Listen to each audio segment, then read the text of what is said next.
Seniors, stop peeing all night. Do these 5 habits tonight to sleep peacefully. Did you know that every time you wake up at night to urinate, your blood pressure rises slightly, your sleep gets disrupted, and your nervous system loses a critical chance to recover? When this happens repeatedly, night after night, it quietly increases your risk of falling, becoming confused, and even suffering a stroke. But here is something even more alarming. More than 70% of older adults are unknowingly making nighttime urination worse because of everyday habits. Habits that seem completely harmless, but are secretly working against them, stealing their precious sleep. You do not need to cut back on water until your throat feels dry. You do not need to accept this as an unavoidable part of aging. And you certainly do not need to sleep sitting up just to avoid the bathroom. What you truly need are 5 simple shifts in your daily routine, supported by studies from leading institutions like Cleveland Clinic and Johns Hopkins. These are habits that can help restore your body's natural rhythm. Before we reveal these 5 powerful habits, I want to create a space for our community here at Wisdom Free. In the comments below, please share one thing. How many times do you typically wake up each night? You are not alone in this, and your story matters. Seeing the shared experiences of others can be the first step toward finding a solution. We have arranged these 5 habits to build on each other, with the first one we discuss being one of the most powerful changes you can make. Stay with us, because understanding these hidden factors is the key to reclaiming your nights. First, let's be clear about what's really happening. It's not just that your kidneys are weak or that you're getting older. The real issue is that your body is trying to get rid of excess fluid at the wrong time. This happens when your legs silently hold on to fluid all day, when your dinner is too salty, or when the very things you eat and drink in the evening are secretly irritating your bladder. At night, when you lie down, all that fluid floods back into your system, forcing you awake. The good news is that your body is always trying to heal itself. All it needs is a little help from you. Not with medication, but by gently resetting the rhythms that once worked so well. Are you ready to begin? Let's start with the 5th habit, one that most seniors misunderstand, and because of that, they continue to lose sleep without knowing the real reason why.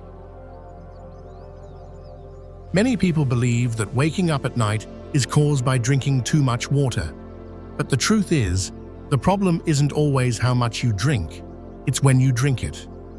If you consume a large amount of fluid after 6 o'clock in the evening, your body simply doesn't have enough time to process it before you go to sleep. Your kidneys stay active, and your bladder keeps filling. Once you lie down, the situation gets worse. Fluid from your legs flows back into your bloodstream, creating even more pressure to urinate. As a result, just an hour or 2 after you've finally fallen asleep, you're up again, making that familiar trip to the bathroom. According to leading urologists, you should consume most of your daily water before 5 o'clock in the afternoon. Think of it as front-loading your hydration. After 6 p.m., begin to taper off, and by 8 or 9 at night, it's best to stop drinking altogether.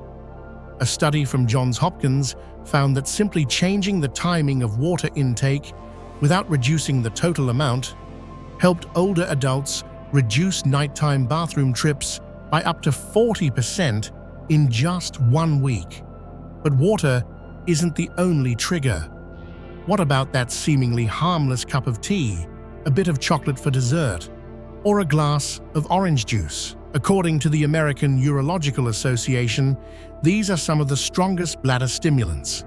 They irritate the bladder lining, disrupt the production of the hormone that helps you retain urine overnight, and shatter your sleep. So what should you do instead?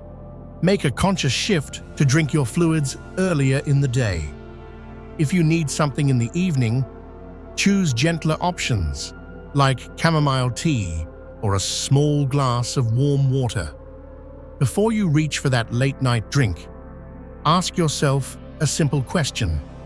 Is this small comfort worth robbing myself of an entire night of restorative sleep? So, you've cut back on late-night fluids. But there might still be something else silently at work. And it's not about the quantity of liquid, but the quality of what you consume. Cleveland Clinic points out 8 common food and drink groups that can irritate the bladder lining: coffee, caffeinated tea, alcohol, carbonated soft drinks, chocolate, spicy foods, citrus fruits, and tomatoes. When consumed in the evening, these substances do more than just fill your bladder, they actively wake it up. They can cause bladder contractions and interfere with the antidiuretic hormone, ADH, which is essential for helping you retain urine overnight. A 2011 study in the Journal of Urology found that reducing these bladder irritants for just 2 weeks significantly lowered nighttime urination episodes. Caffeine is especially problematic. It's a diuretic, but it also disrupts deep sleep cycles, making it harder to fall back asleep after a bathroom visit. Mayo Clinic recommends that adults over 60 limit caffeine after 2 in the afternoon. Alcohol is another major culprit. It directly suppresses ADH, forcing your kidneys to produce more urine while you sleep.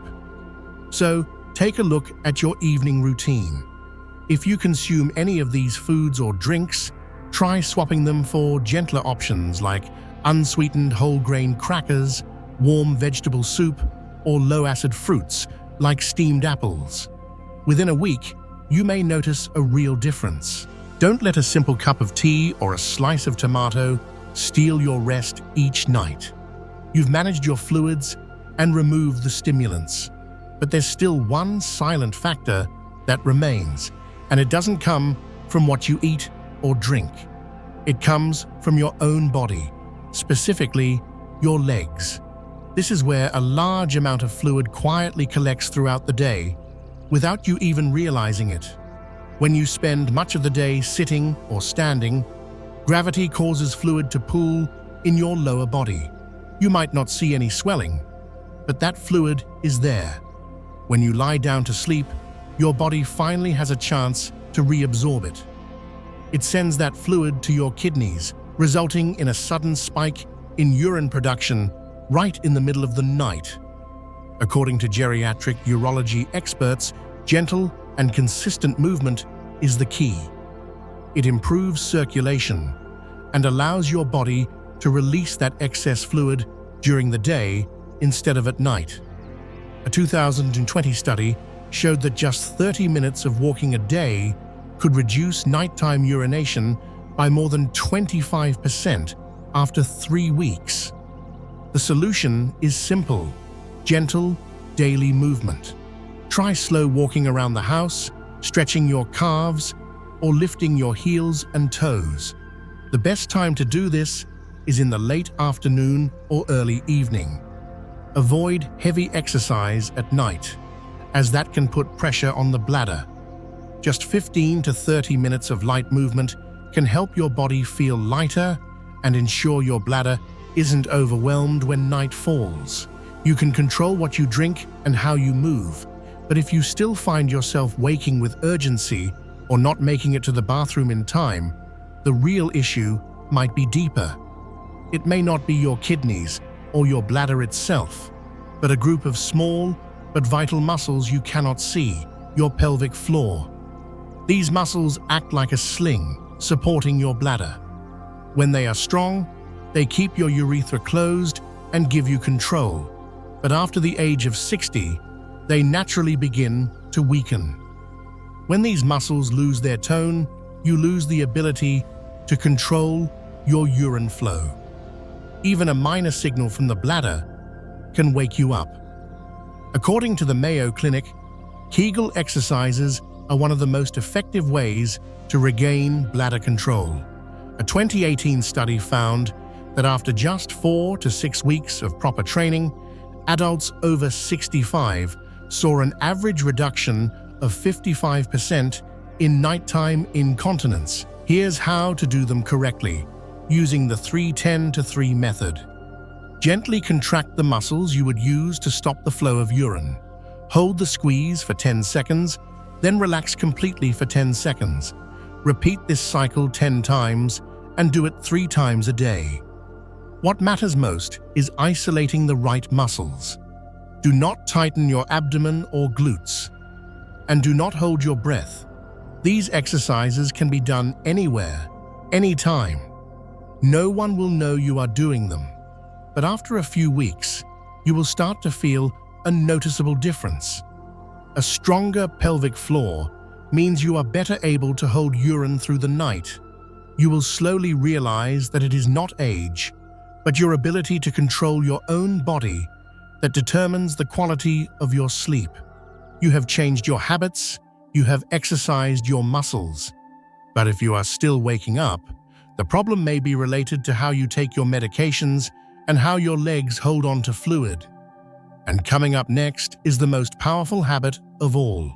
A small shift in timing can change everything. Let's begin with diuretics, also known as water pills. Medications like furosemide or hydrochlorothiazide are commonly prescribed for high blood pressure or fluid retention. But if taken in the late afternoon or near bedtime, they will continue working while you sleep. A study in the Journal of the American Geriatric Society found that simply changing the timing of diuretic intake from evening to before 2 in the afternoon reduced nighttime bathroom trips from an average of 2.2 times to just 0.9 times per night. This is a life-changing difference. Next is the issue of fluid retention in the legs, which we discussed earlier. The Mayo Clinic recommends a powerful strategy. Elevate your legs for at least 15 to 30 minutes each afternoon, ideally between 4 and 6:01 p.m., a few hours before bedtime. This allows the stored fluid to shift back into circulation so your kidneys can eliminate it before you go to sleep. The problem is that very few people connect these two things, a mistimed pill and tired legs, to their sleep problems. But by simply having a conversation with your doctor about your medication timing and elevating your legs in the afternoon, you can remove the excess fluid before it ever has a chance to disrupt your sleep. You do not need to change everything in one day. What truly makes the difference is not how much you do, but where you choose to begin. Small changes, repeated daily, can guide your body back to its natural rhythm. Nighttime urination is not an unavoidable part of aging. It is a signal from your body asking for support. To sum it up, you've discovered how to stop drinking fluids late in the day, avoid things that awaken your bladder, move your body gently to keep fluid from pooling in your legs, strengthen your pelvic floor to stay in control, and finally, adjust your medication schedule and elevate your legs. There is no magic solution, but when these little things are done at the right time, they can create results beyond what you imagined. A peaceful night and a new day that begins without exhaustion. And now, it is your turn. Which habit will you begin with tonight? Leave a comment below and share your first step. I read every one, and I would truly love to know what is changing in your sleep journey. Do not forget to hit subscribe so you can receive more natural health videos that come without pills and without pressure. All your body needs is the right understanding, and sleep will return to you as the gift you fully deserve.